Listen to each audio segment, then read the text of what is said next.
세상으로 가자. 공주 시민도 함께합니다. 행수야 세종 가자.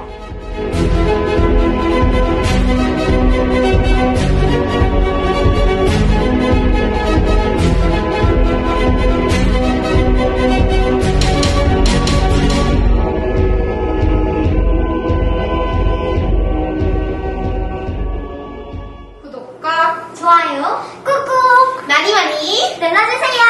꼭이요. 그럼 두 번째 주제로 행정중심 복합도시와 혁신도시 성과 한계인데요.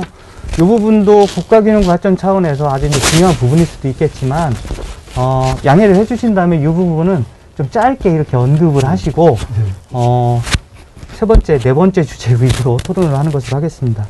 우선 최병선 교수님, 아까도 이제 잠깐 언급을 해 주셨는데, 그 행복도시 이제 초기 구상에 이렇게 또 참여를 하셨고요. 아까 오시면서도 또 변화된 저희 행복도시를 직접 보셨을 텐데, 초기의 구상과 지금의 모습을 한번 비교해 주시면 좋을 것 같습니다. 네, 이 세종시는 출발 시점부터 이게 우리나라 역사상 가장 단일 규모로는 가장 최대의 건설사업이 된다. 이런 얘기들이 있었죠. 그래서 그때부터 우리는 생각하기를 이 세종시는 보통 신도시처럼 만들어서는 안 되겠다.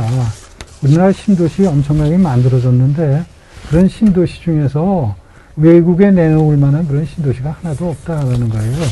그래서 적어도 세종시만은 세계적인 모범도시로 만들어야 되겠다 하는 것이 하나고, 두 번째로는 이렇게 큰 사업을 펼치는데 우리나라 뒤쳐져 있는 건축문화, 또 도시문화, 이거를 업그레이드 할 수 있는 기회로 이걸 삼아야 되는 거 아니겠느냐, 뭐 이렇게 된 거였습니다. 그래서 특별법에서도 뭐 도시 성격이라고 해서 뭐 여러 가지가 나와 있지 않습니까? 그래서 인간 중심이, 녹색이니 뭐 등등 나와 있습니다. 그렇게 해서 이제 이 행복도시를 계획하고 할 때는 이 혁신에 상당한 혁신의 창출에다가 엄청난 이제 중점을 두었다, 이런 말씀을 드리고요. 그렇게 해서 나온 거 여러분들 잘 아시다시피, 그래서 뭐 도시 기본 결격이라든가 천마을이라든가 중심 행정타운이라든가 뭐 이런 것들을 만들 때 전부 국제 공모를 통해서 아이디어를 만들어내고 취합하는 그런 과정을 거쳤고요. 또 우리 저 행복도시 대상지를 선정할 때부터 토지 취득, 보상, 부지 조성 뭐 이런 것들도 전부 혁신 조치가 굉장히 많이 도입이 됐습니다. 여러분들이 지금 보시겠지만은 행복도시가 어떻습니까? 도시 중심부에 초대형의 공원을 가운데다 두고 주변을 둘러싸는, 그러니까 이 고리 모양의 도시가 만들어져 있는데 이거는 아마 세계의 유례가 거의 없다, 이렇게 봐도 되지 않을까 싶습니다.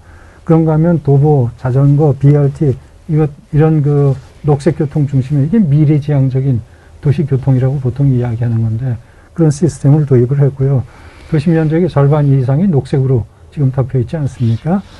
그런가 하면은 근린 생활권 확실하게 구분을 하고 각각의 자족성을 부여한다. 또 편의를 최대한 보장한다. 뭐 이런 것들이란 말이에요. 지금까지 이렇게 진행되어 오는 과정을 보면은 대체로 그런 아이디어들은 다 잘 반영이 되어 있는 것 같다. 뭐 이런 생각이 들어갑니다. 다만, 제가 처음에 이렇게 천마을을 보면서 느낀 감정은, 이게 참 괜찮구나. 낮은 건물, 뭐 중, 저층, 고층, 이게 뭐 골고루 들어가 있고, 내부에도 공원이 이렇게 스며들어와서 아주 즐거운 그런 생활권을 만드는 걸 보면서 이거 참 괜찮다, 이런 느낌을 가졌는데, 그 이후로 만들어진 근린주구들을 보면은 너무 고층화되어 있는 게 아니냐. 획일적인 고층 아파트먼트 중심에 이 생활권이 형성되어 있다는 게 저는 좀 아쉬운 부분이다, 이런 말씀을 드릴 수가 있습니다. 그 외에도 뭐 여러 가지 얘기가 있어요. 현재 보면은 교통난이 있다느니, 또 의료, 문화, 시설이 충분하지가 못하다느니, 뭐 또 이 기러기 가족들이 양산되어 있다든지 이런 문제들이 지적이 되는데 저는 생각하기를 10년 후 대충 이제 행복도시가 완료되는 그런 시점에 가면은 그런 종류의 문제들은 대충 다 해결되지 않겠느냐 이렇게 생각을 하고 있습니다. 그래서 걱정은 하지 않아요.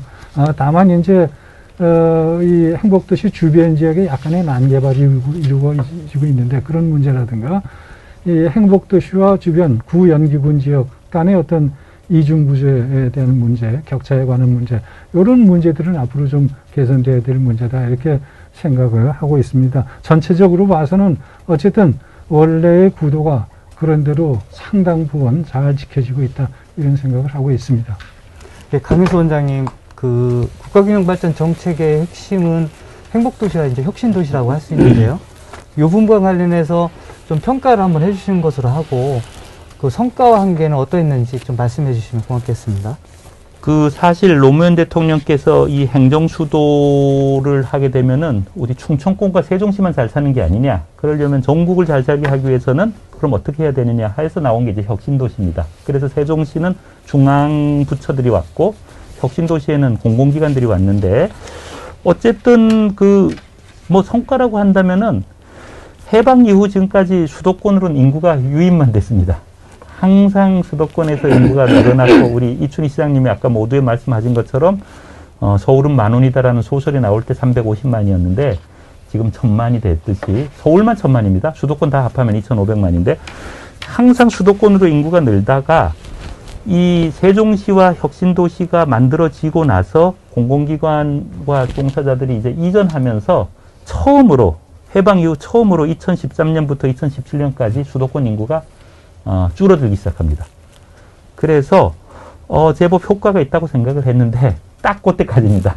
그래서 세종시는 중앙부처, 공공기관은 이제 또 이전이 딱 끝나고 나서 다시 수도권 인구가 늘어나기 시작하는데 지금 매년 약 8만 명씩 또 수도권 인구가 늘어나고 그게 최근에 수도권 집값 상승의 또 큰 원인 중에 하나라고 생각을 합니다. 결국 성과가 있었다. 근데 그 성과가 지금 한계에 왔다. 이거고요. 성과가 한계가 온 이유는 일자리가 공공 부분에서는 많이 이전을 했습니다만은 민간 부분 일자리가 함께 이전하지를 못했다는 것. 이게 어떻게 보면은 앞으로의 그 과제가 아닌가 생각을 합니다. 네.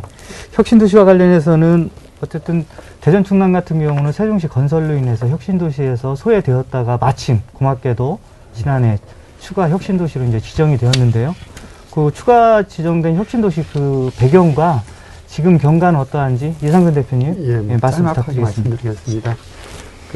아까 강 원장님 말씀하셨던 연기군이 당초 행정도시 계획이 예정지역과 주변구역 그리고 잔여구역 이렇게 남겨져 있었지 않습니까?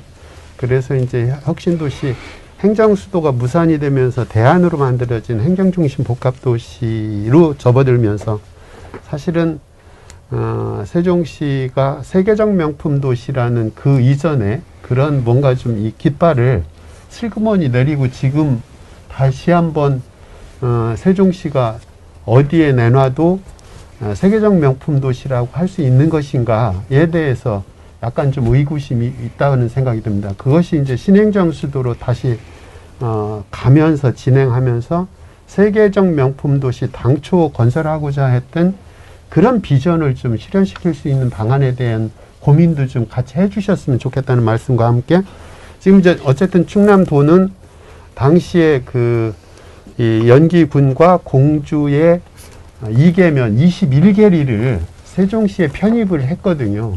그래 놓고도 이 세종시가 충남 내지는 충청권 안에 있다는 이유로 해서 혁신도시 안배에서 지정해서 배제됐던 부분이 있습니다. 그런 부분이 우여곡절이 있었고 어찌 보면은 뭔가 좀 다 내주고 또 뺨을 맞는 그런 형국이었는데도 불구하고 그런 문제의식이 굉장히 늦게 대응에 나섰다. 왜냐하면 이 세종시를 행정중심 복합도시를 일종의 이제 특례시로 해서 충청남도의 특례시 정도로 안이하게 그렇게 생각했던 측면이 있었죠. 그렇게 봤을 때 보면은 이거 본격적으로 충남의 혁신도시를 지정을 해야 된다는 그 운동 본격적인 단계에 접어들었을 때 제가 문득 그 혁신도시 홈페이지를 방문해 봤습니다. 그런데 충청남도에 세종시가 혁신도시로 표기가 돼 있는 거예요. 그래픽에. 그래서 세상에 이렇게 하니까 일반인들은 충남은 세종시 가져가고도 또 무엇이 필요한가 이런 일반인들의 인식을 흐려놓을 수 있는 오해를 불러일으킬 수 있는 그런 저기가 있어서 충남도 관계 부서에다가 그 당장 시정하라고 해라. 그래서 그거를 이제 시정했듯이 충남도는 처음부터 지금까지 그런 우여곡절 겪으면서도 혁신도시 지정에서 배제됐던 그런 아픈 과거가 있는데 이런 부분들 뭔가 좀 이 정당성이라든가 당위성이란 필요성, 당위성 이런 측면에서는 사실은 차고도 넘친다. 그리고 무엇보다도 지금 이제 대전 충남의 혁신도시 지정뿐만이 아니라 지금 수도권 과밀 집중 초일극 집중 체제가 강화되는 이 시점에서 2단계 이 혁신도시 정책이 등장을 해야 될 그 필요성과 당위성을 충남 혁신도시 지정으로부터 좀 당겨질 것으로 그렇게 기대하고 있는데 지금 이제 주춤거리고 있어서 대단히 좀 안타까운 그런 국면이다. 그렇게 생각합니다. 네. 그래서 시장님, 올해가 이제 아마 세종시 출범 10주년이 되고, 7월 1일에도 10주년 행사와 관련해서, 커다랗게 이렇게 준비하는 것으로 알고 있습니다. 그래서 세종시 출범과 관련해서, 그 성과와 한계 좀 이렇게 말씀해 주시면 고맙겠습니다. 내년에 이제 10년이 되는 거죠. 내년 7월 1일이면 이제 10년이 되는 건데, 지난 10년간의 성과 그러면은, 저는 제일 첫 번째가 우리 세종시가 그동안에 이제 관념적인 것이었다가 이제 확실한 실체로 만들어졌다. 전에는 우리 세종시란 도시, 행정중심 복합도시로서 세종시, 행정수도를 지향하는 도시로서 세종시. 이게 그동안에는 좀 관념적이었다고 보면은 이제는 36만의 그 중견 도시로 확실한 실체로 자리 잡았다. 그래서 이제는 더 이상 하느냐 마느냐 하는 논쟁은 필요 없는 단계까지 왔다. 저는 그것이 이제 가장 큰 성과다 이렇게 생각을 합니다. 행정도시로서는 자리가 잡았다고 볼 수가 있을 것 같습니다. 중앙행정기관 94개, 그리고 이제 국책연구기관 16개. 이렇게 해서, 이제 처음에 구상했던 이제 행정도시로서는 분명히 자리 잡았는데, 저는 그럼에도 불구하고 이제 여러 가지 좀 한계를 느끼고 있습니다. 제일 첫 번째는 행정수도가 아니라 행정중심 복합도시로 되다 보니까 결국 이제 그 정치는 서울, 행정은 세종으로 이렇게 구분되어서 나타날 수밖에 없는 행정의 비효율. 이것이 역시 처음에 걱정했던 이상으로 크게 나타나고 있다 하는 점들이 좀 저로서는 이제 한계점 하나로 인식을 할 수가 있을 것 같고요. 두 번째는 우리 세종시 건설하면은 행정중심 복합도시로 건설하게 되면은 수도권 집중이 이제 완화돼야 될 텐데, 2019년 말에 수도권 인구가 50%를 넘어섰단 말이죠. 그래서, 많은 사람들이 이 세종시 건설이 별로 효과가 없는 것이 아니냐. 혁신도시 건설의 효과가,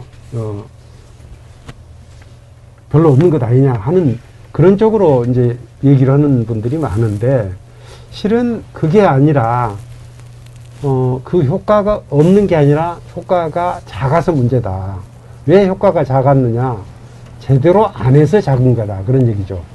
행정중심 복합도시가 아니라 행정수도로 만들었더라면은 지금보다는 효과가 훨씬 더 컸을 거고, 아까 지금 강현수 원장님 지적하신 대로 이게 정부 이전에 그쳐버리고 민간 부분, 기업 부분에 따라서 이전하지 않은 그런 문제가 발생했는데, 이것은 우리가 행정수도로 추진했더라면 그 효과가 나타났을 것이다.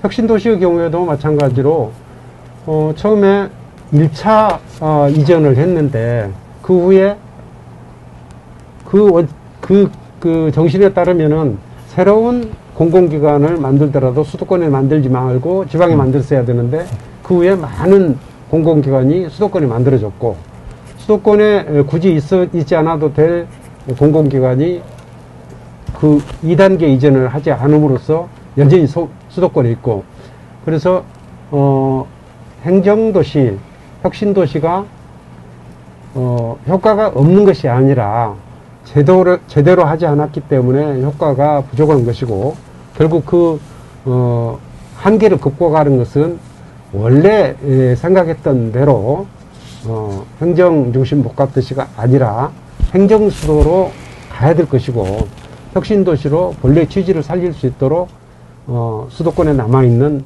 나머지 공공기관도 혁신도시로 이전을 하게 되면은 효과가 제대로 나타날 것 아니냐 하는 그런 생각을 해봤습니다. 예.